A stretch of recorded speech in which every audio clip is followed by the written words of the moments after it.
Harlan West stepped into the Grand Royal boots, carrying street dust across marble cut to mirror shine. Chandeliers burned overhead, but the light turned cold as eyes narrowed. He was not seen as a guest, only as an intrusion. Miranda Kessler's glance was enough.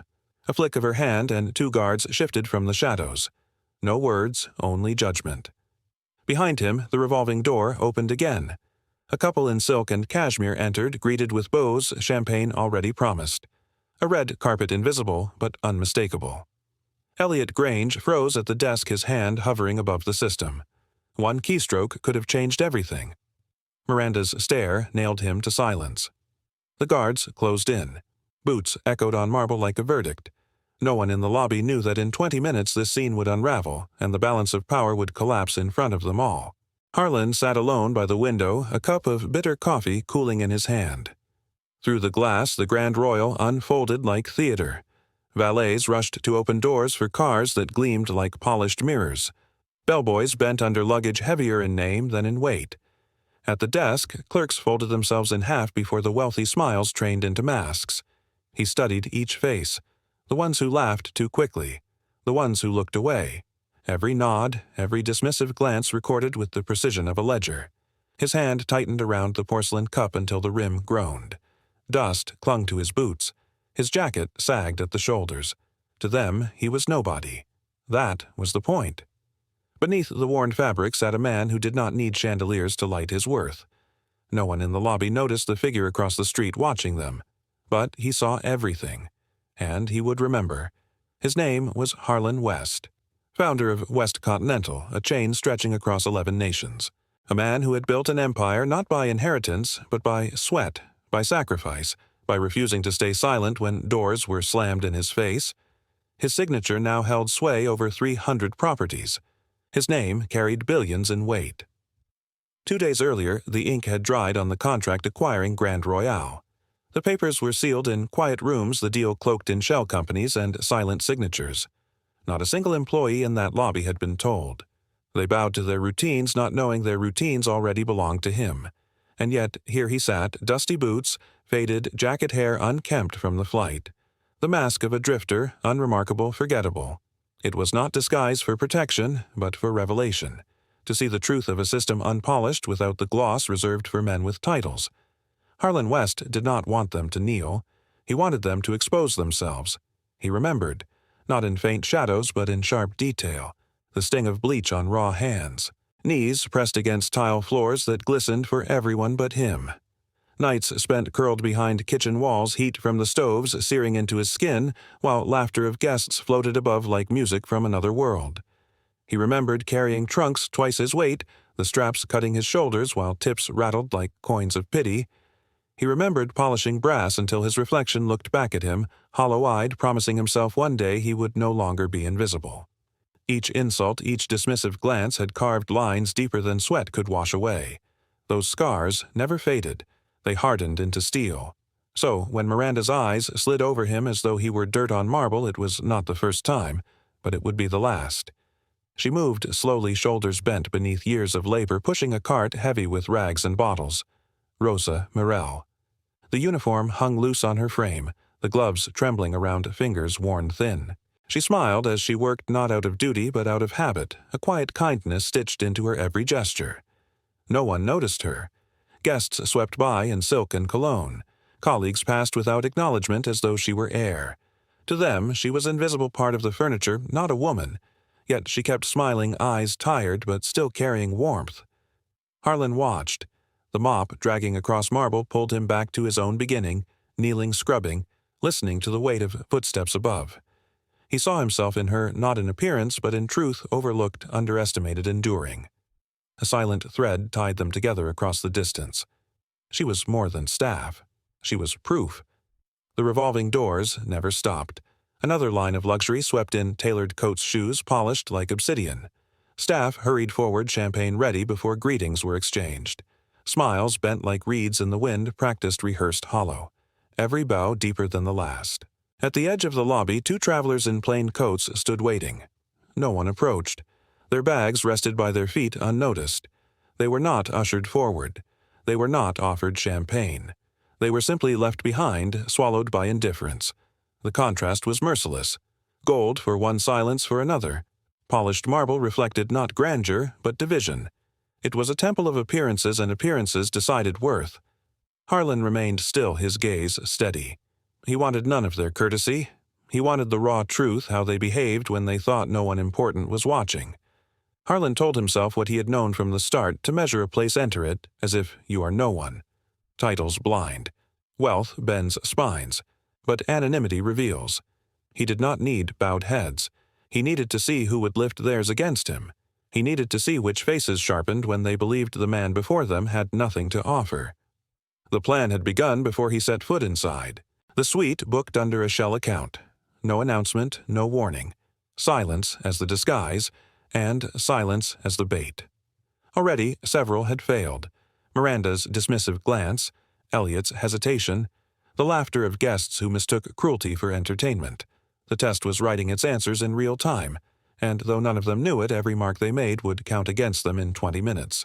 A new wave swept through the doors, men in tailored coats, women draped in cashmere. The air shifted as staff straightened their backs, then bent them lower. Smiles widened, brittle yet polished, like porcelain stretched too thin. Champagne flutes appeared as if conjured from air, the first bubbles rising before a single greeting was exchanged. The room hummed with approval. Laughter burst in small rehearsed notes, glass chimed against glass. The music from the lounge swelled elegant, aloof, designed for ears that had never known silence as punishment. In the corner sat Harlan West, dust still clinging to his boots. No hand offered him a glass. No voice asked his name. The contrast was merciless, deliberate, unspoken. He was there, and yet to them he was already erased. The red carpet did not run across the marble floor. It ran only under certain shoes. At the desk, Elliot Grange hesitated. His eyes flicked toward the monitor fingers hovering the name he had half seen, still lingering in his mind. A simple keystroke could confirm or deny. One motion, 1 second. Miranda leaned in. Her perfume struck like frost, her voice lower than a whisper, yet heavier than a shout. "Don't waste your time." The words pierced sharper than any order. Elliot's hand froze, mid-air, knuckles tight, tendons rigid. The space between finger and key became unbearable. He exhaled, but it was surrender, not relief. Around them, the lobby carried on. Smiles for the rich, silence for the forgotten. Only Elliot knew the truth breathing beneath the surface, but Miranda's eyes pinned him down, and so he stayed quiet, his silence a verdict as damning as any signature. The silence broke not with justice, but with mockery. A man in a velvet chair leaned back, lips curled. "He must have lost his way," he said loud enough to cut across the marble. The phrase dripped deliberate, carrying the weight of an insult masked as observation. A phone lit up its lens, catching Harlan in a frame meant for ridicule.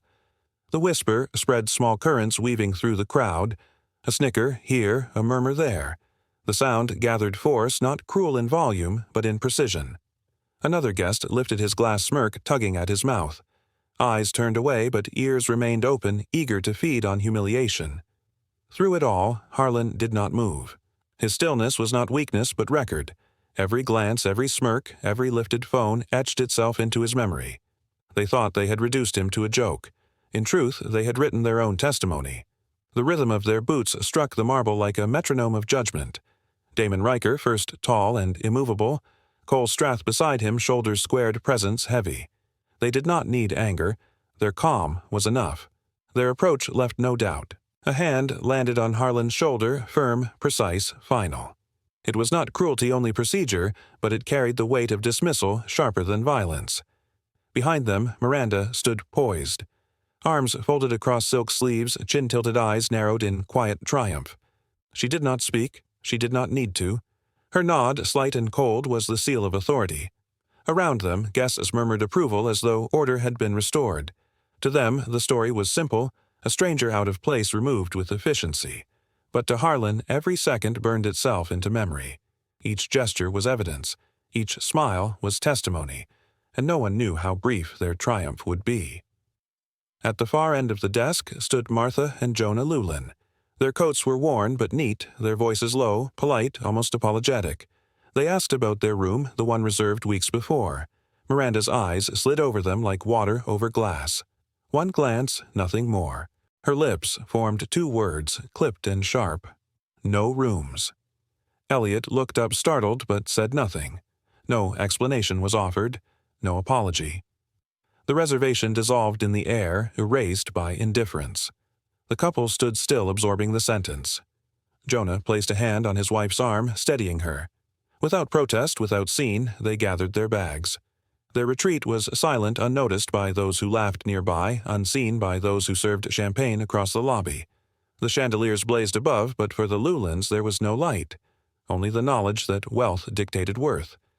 The glow of the monitor lit Elliot's face. Lines of text unfolded across the screen, black and white undeniable Harlan West, penthouse suite 3 nights confirmed. His throat tightened.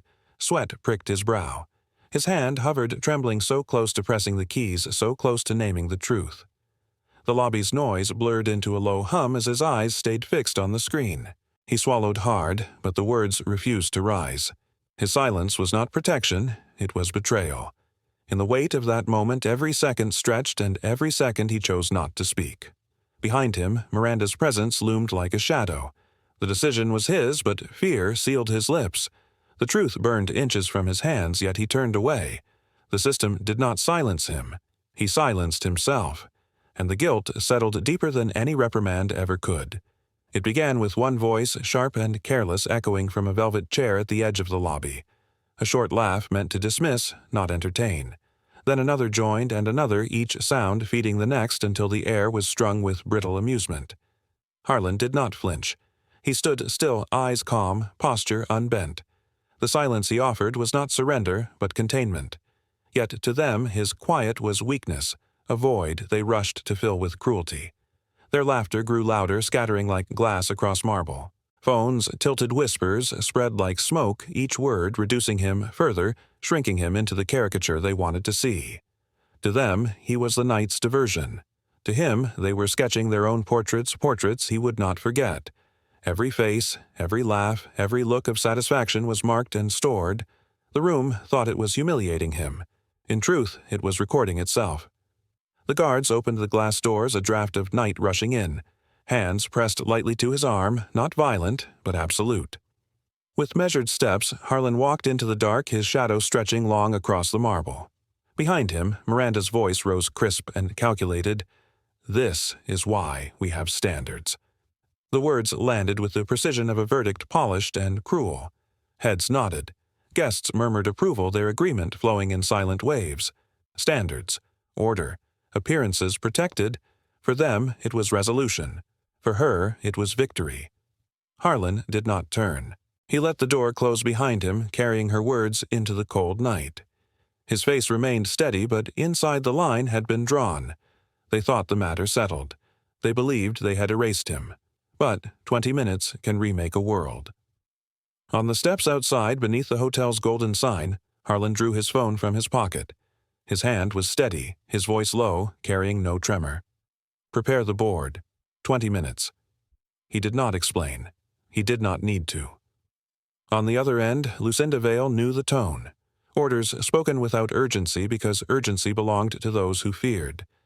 The city wind brushed his jacket, but his eyes stayed fixed on the reflection in the glass, the people inside still laughing, still nodding, still blind to what was coming. He slid the phone back into his coat. His figure moved into shadow, the night absorbing him. Inside, they believed they had seen the end of a nuisance. Outside, he had already written their reckoning. The countdown had begun. The lobby settled into its new rhythm, laughter softening glasses, clinking once more.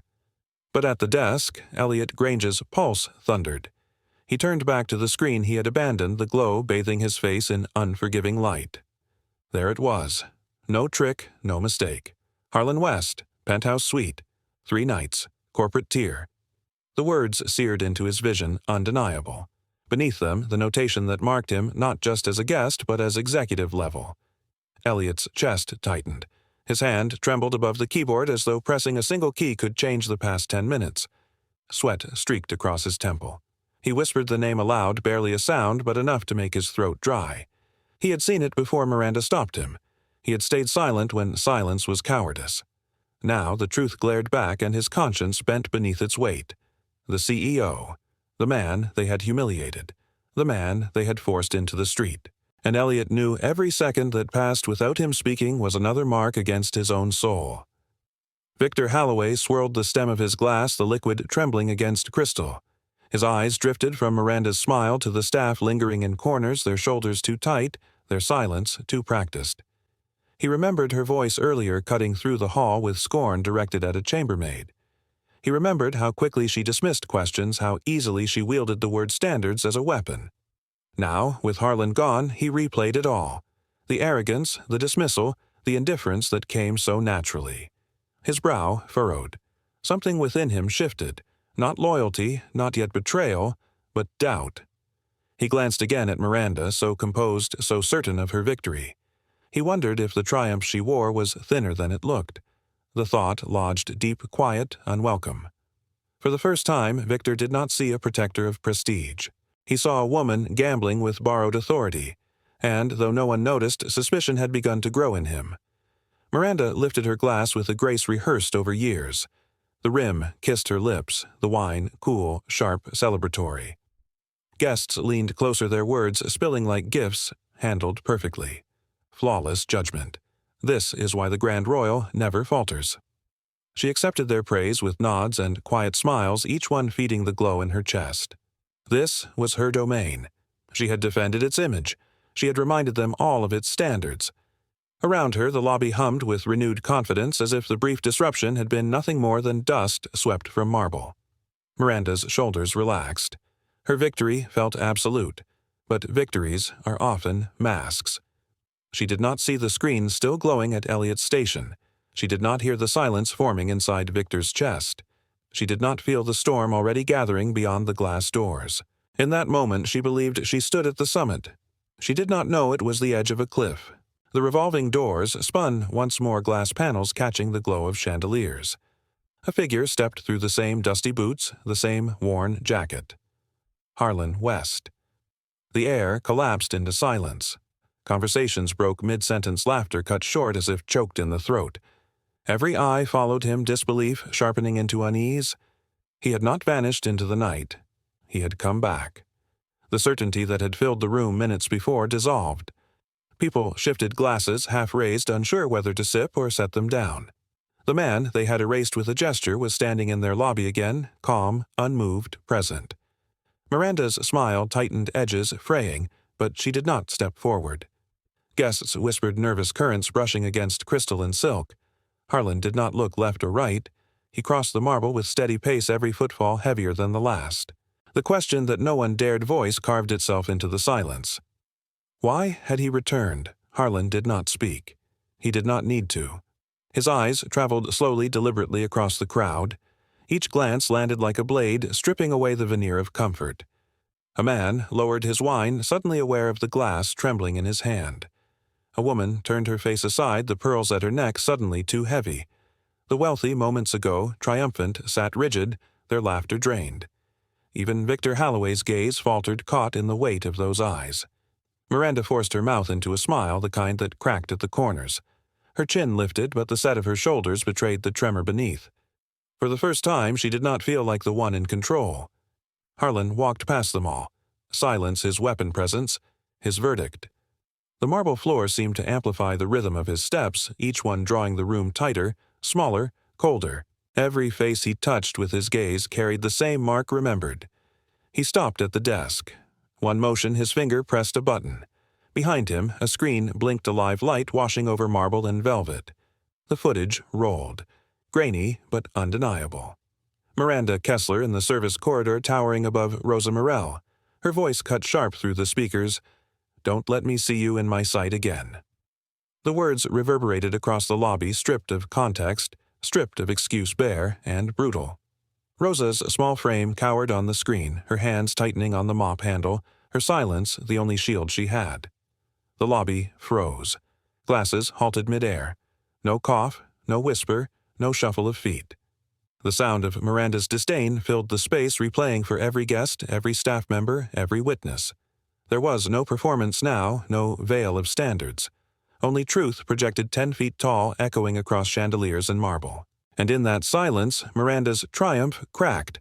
The silence shattered not with words, but with fracture. A glass slipped from a hand, striking marble shards scattering like sparks. Wine bled into the floor, dark as accusation. A woman gasped, her palm pressed to her lips as if to hold the sound inside. Guests in their velvet seats exchanged uneasy glances, each searching for cues in the eyes of the other but finding no answers. Staff lowered their gaze, their spines bent by fear. No one dared meet Harlan's eyes, no one dared meet Miranda's. The screen continued to play its damning truth, every second stretching into eternity. Miranda stood rigid, her poise evaporating into stillness. Her eyes darted across the lobby from guest to guest, hunting for an ally, for a lifeline, but the air offered none. It was chaos without noise, disorder without movement. A hall of marble and chandeliers suddenly suffocated by silence. Victor Holloway set his glass down. The crystal touched the table with a weight far greater than its measure. Slowly, deliberately, he rose. His tailored suit could not soften the heaviness in his voice. I stayed silent. He began, his eyes moving from Miranda to the guests who once shared his approval. I stayed silent because I was favored, because her scorn never touched me. The room bristled. His words carried not anger, but truth. But tonight he said each syllable striking like iron. I cannot stay silent any longer. Every gaze swung toward him. The laughter that had filled the room earlier was gone. None dared smirk. None dared interrupt. The weight of his admission pressed into the marble itself. Victor's shoulders squared his decision final. He had turned away from the hand that once shielded him, and in that moment the balance of the lobby shifted. Harlan's eyes fixed on Miranda, steady as stone. His voice carried low, without tremor, without flourish. "Apologize," he said, "before everyone. This is your last chance." The words were not barked. They did not rise above the hush of the lobby, yet they carried like thunder, reverberating through the room, undeniable absolute. Guests held their breath. Staff froze mid-motion, hearts pounding in their throats. Even Victor stood silent now, waiting, watching. Miranda's lips parted, but no sound came. For the first time, she was no longer the one issuing verdicts. The stage she once commanded had turned against her, and every eye was fixed upon the question of whether she would bend or break. The weight of silence pressed down. The choice hung sharp, and the room waited for her fall. Miranda's lips curled into a smile that cut sharper than steel. "It isn't my fault," she said, her voice slicing through the silence. Elliot entered the data wrong. The words carried venom, swift and deliberate, as if truth itself could be bent by accusation.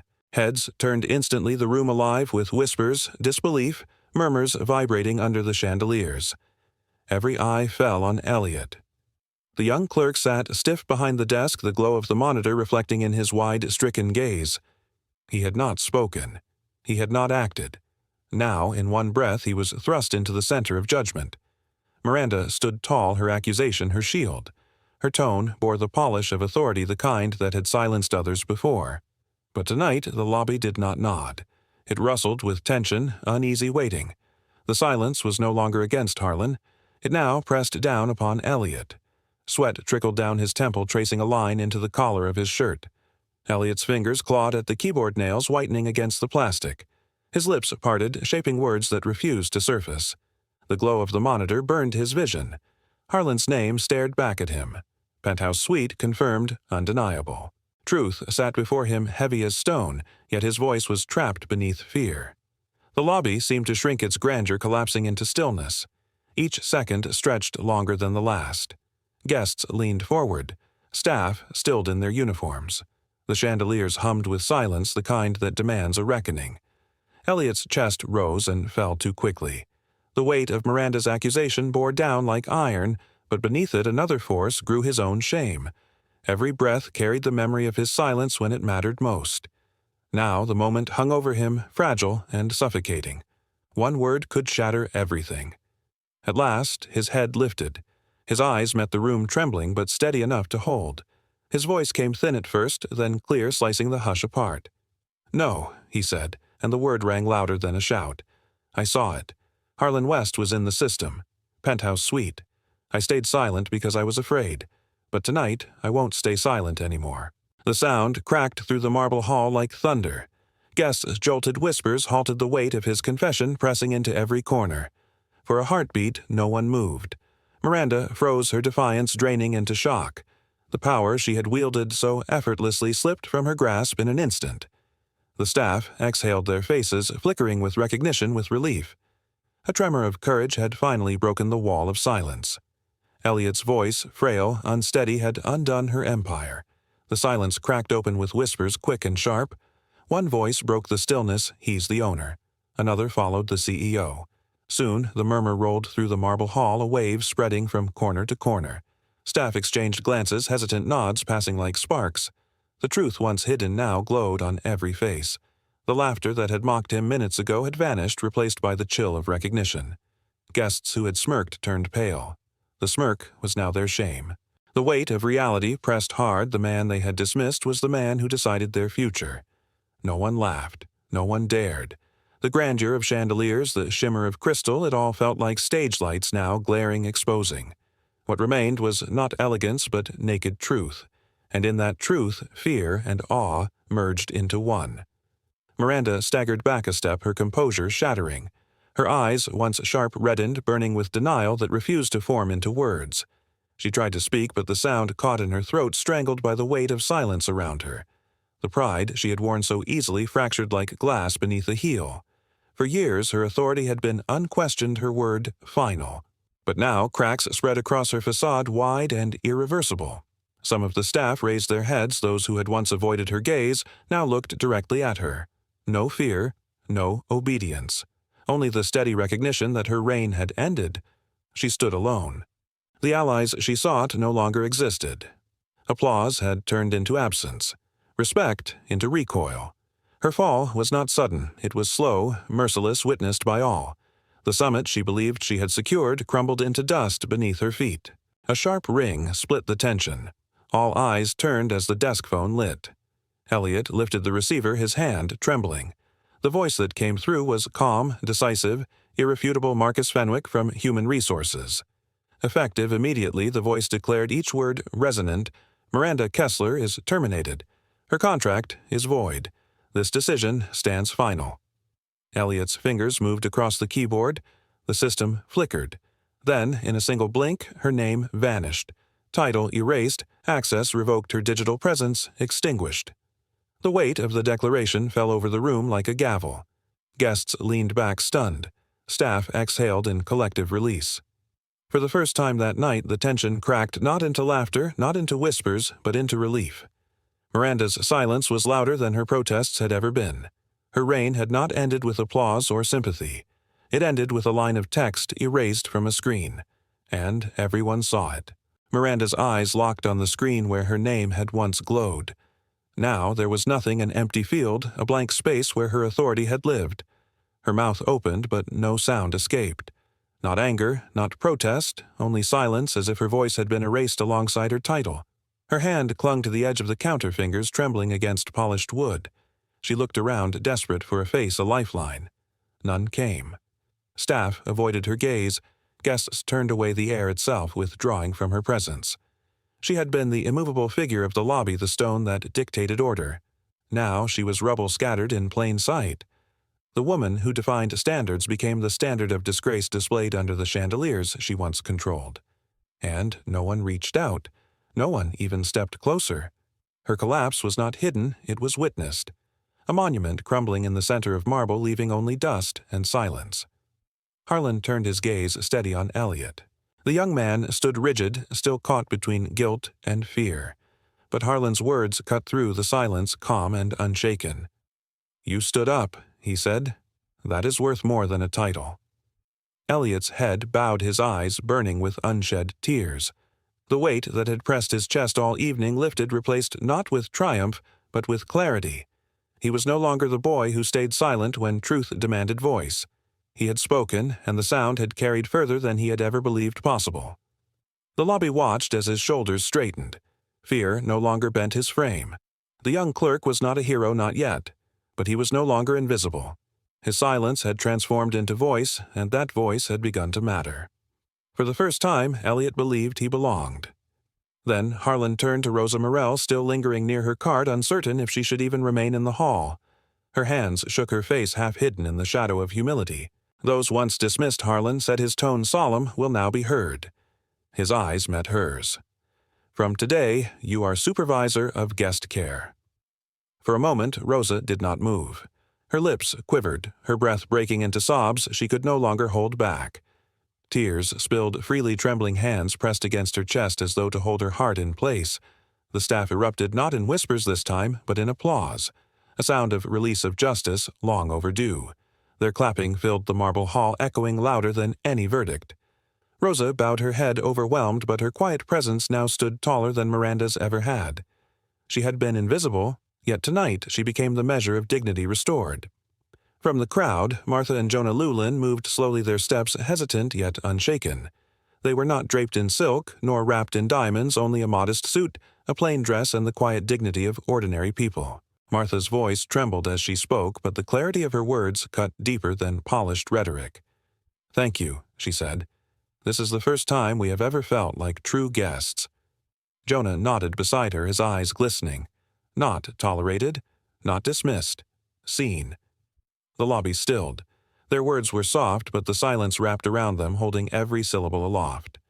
Guests in jeweled collars lowered their eyes, shamed by the truth spoken without anger. Staff listened as though hearing their own unspoken voices carried into the open. The couple's gratitude was not grand. It was simple, and yet it resonated louder than applause because in their reflection, every listener glimpsed themselves.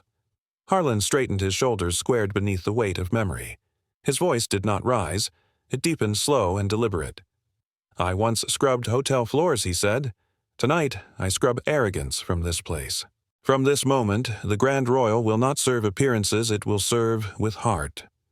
Each word settled into the marble air like a carving etched into stone. The chandeliers did not glitter brighter, but the people beneath them seemed to shift. For once, grandeur bowed before humility, eyes fixed on him unblinking, not because of power, but because of truth. His presence stood as proof that justice could wear silence, that dignity could return to halls built on pride. It was not a speech. It was a verdict, one that reached beyond walls destined to echo wherever the name Grand Royal was spoken. When his final words faded, no applause followed. Instead, silence pressed into the room, but it was no longer the silence of fear. It was reverence. Employees straightened their backs, their posture no longer bent under invisible weight. They looked at one another with quiet resolve, no longer afraid to be seen. Guests who had been ignored lifted their chins, their presence no longer diminished.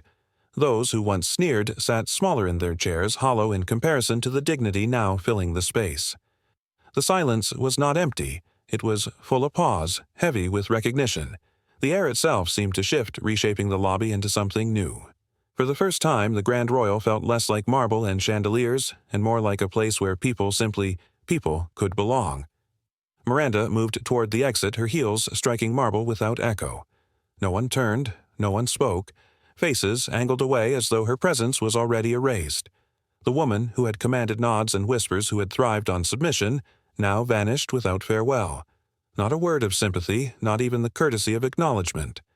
Her figure dissolved into the lobby's light, swallowed by the very grandeur she once ruled. She left, not as a leader fallen, but as an absence emptied of weight, stripped of meaning. What remained was not her shadow, but the silence that refused to follow her. Lucinda Vale stepped closer, voice low but clear. "Where do we go next?" Harlan's gaze lifted steady, unshaken. "Anywhere," he answered, "that believes no one is watching." The words required no flourish, no explanation. They fell into the room with quiet certainty, opening doors beyond the marble, beyond the night. The lobby understood. This was not an ending. It was the beginning of a hunt, a reminder that arrogance could hide, but not forever. And with that anticipation breathed into silence. In memory's eye, the dusted boots of Harlan West remain pressing against marble polished for others. From those boots an empire had been built. From those boots arrogance was stripped away. From those boots decency rose to take its place as law. The chandeliers, the velvet, the glass, all of it faded, but the imprint of those steps endured. Not as noise, not as spectacle, but as a reminder power without humility collapses, and humility without fear rebuilds. Thank you for staying with this story. If it left something in your heart, leave us a like, subscribe, and walk with us into the next chapter.